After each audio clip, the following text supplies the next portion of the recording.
News Army. Israel arrests 19 terrorist suspects following the Gaza flare-up.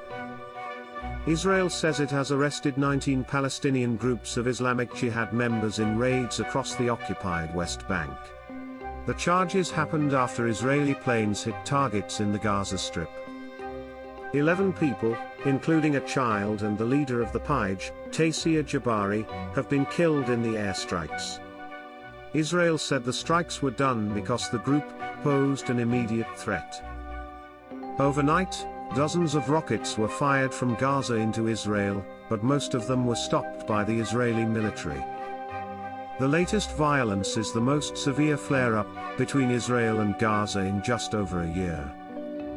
Before an end to the 11-day war in May 2021, more than 200 Palestinians and a dozen Israelis had died. The Israeli military says that this latest operation, which has the codename Breaking Dawn, could take up to a week. On Saturday, sirens that warn of incoming missiles kept going off in Israeli towns, and there were more reports of Israeli airstrikes in Gaza that were said to be aimed at Pij militants. According to Palestinian health officials, a man was killed near Khan Yunis in the south of the Strip. But so far, the most prominent militant group in the area, Hamas, which has a similar philosophy to Islamic Jihad and often works with it to plan its actions, doesn't seem to be using its large arsenal of rockets. Because of this, there are no reports of Israel bombing Hamas from the air. On Friday night, Hamas made strong statements saying that resistance groups were united. But because it controls Gaza, it may not be able to get more involved for practical reasons.